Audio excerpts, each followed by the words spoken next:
The Buddha said the human mind in its normal state generates dukkha, which means dissatisfaction, suffering, and incomplete. So it's a normal sense, which means if you don't want suffering or dukkha in your life, you have to think about your normal life. Dukkha is a characteristic of a human condition. According to Buddha, wherever you go, whatever you do, you will encounter dukkha.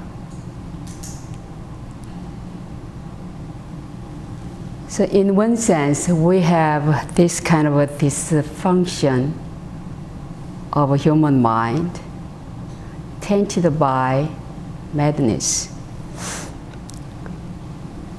If you look at the human history, World War I, World War II, Holocaust, genocide, all kinds of things we humans do collectively, sometimes we destroy ourselves by polluting air, water, ocean, and river. And with the fear, with the greed and ignorance of our connectedness to the larger whole. On the other hand, however, if you look at positive side of humanity, if you focus on your creativity, the achievement of humanity is so impressive too. Beautiful music and arts and literature, paintings, science and technology. We humans have both capacity, negative and positive. When we struggle physically and mentally, we need time to meditate and investigate the cause and condition of our suffering. At times we feel life is tough and difficult. But this difficulty and struggle or suffering and dissatisfaction are part of human existence. You are not alone. Aspect of struggle and challenge is universal to all life. So do you have a difficulty in your life? Are you suffering? Are you struggling? According to Buddha, he encountered 84,000 mara, or hindrance, or devils, while he was practicing meditation and searching for the truth. So even Buddha encountered 84,000 hindrances. We do encounter these kind of difficulties and challenges. It is universal, not you alone, but everybody on earth go through this kind of a struggle and hindrance. You will always have a difficult people in your life. Keep saying that it's not going to work. I always say never, because what's going to happen in the future, you never know. So in Buddhist tradition, we're expert to look at this mara, 84,000 maras in our lives.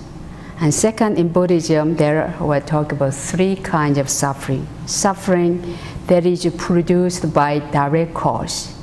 If you cut yourself, yes, you have a suffering, pain. The second suffering is produced by loss or deficiency. If your loved ones died, of course, you will suffer. And third suffering is produced by transience or impermanence of all things, because things are constantly in change. We thought it was permanent, but it's not. And third, in Buddhism, we talk about the 8 sufferings and 4 sufferings. Actually, it's divided into 2 categories. First is physical suffering, and second category is mental suffering. For the physical suffering of human beings, there are 4 kinds. I think you are expert in that area. birth, physical pain caused by taking birth by infant. Do you remember the pain you suffered when you were born? Nobody remembered, right? But if you have any chance to watch the infant was born, the process was born, it's a great pain. Not only mother, but the infant himself or herself. So birthing is pain. If you think about it, any new birthing you are giving out, it's painful. And second pain is aging, getting old. We are getting old. Some of you never think you will get old. I thought that too. When I was a Doyan's age, I never thought I would get old like this. But getting old, to the point that you cannot think anymore.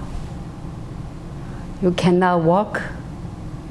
You cannot function anymore. Become ugly, wrinkled, and depressed sometimes. In Korea, as you know, I've been in Korea more than 6 months. And I visited the elderly hospital, we call it elderly hospital, run by One Buddhism, to see my doctor, my teacher actually. One of my favorite teachers from my high school, she's in that hospital. First day I took her out with a wheelchair. And the head minister of that facility showed me the whole hospital all around. And every corner of the hospital, there are about 20 people lying on bed. It's a deathbed and waiting for the final moment. This corner, that corner, 20 people, 20 people. Each floor. So after watching all of these people, and some of them I was able to recognize them. Some of them were very powerful, very wealthy, very powerful teacher. They cannot function, they cannot move around themselves now. They just sit and lying down. And those people whom I can identify, because that head minister showed their name, and I just couldn't barely recognize them as they were.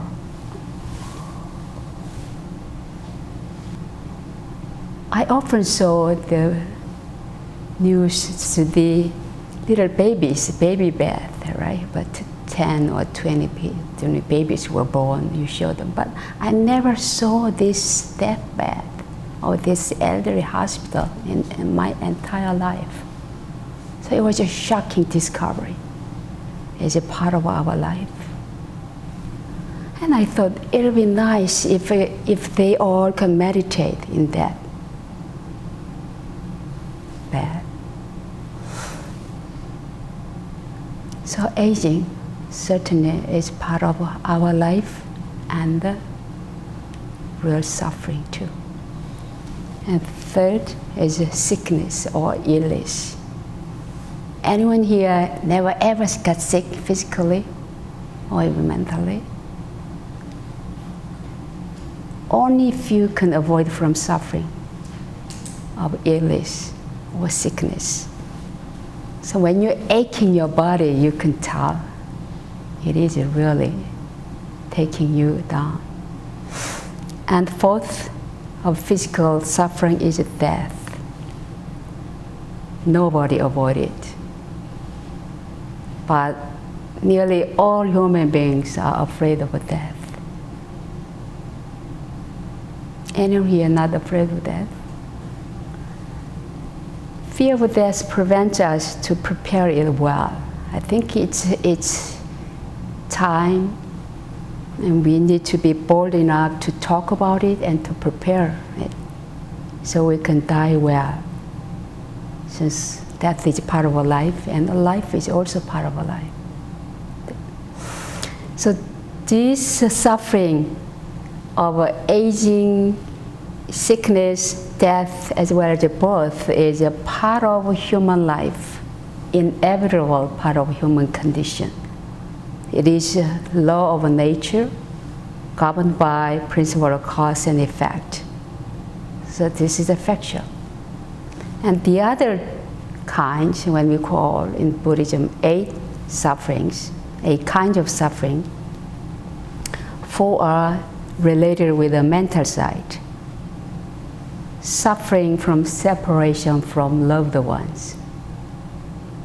Something you like, something you enjoy, bring you pleasant feelings, leaving you. There are a great deal of suffering when loved ones depart you. And 6th was the suffering of association with a hatred. Something you don't like, something you dislike, something makes you unpleasant. It is a suffering if you have to work with a mean boss all the time. And the difficult co-workers, or troublesome parents, or annoying children, or in-law problems, then you have to meet. So it is an association with something unpleasant as one of suffering in Buddhism. And 7th suffering is not getting what you want. If you want something and cannot get it, of course it's suffering. For the children, it's worse. If they want MP3 and they don't get it, they complain until they get it, right? Like a college student or high school, if I want a very nice laptop, Apple laptop, I cannot get it, and you work until you get it. So it's suffering from not getting what you want. It can be a car, luxury car, or beautiful house, or whatever. Not getting what you want is a part of suffering.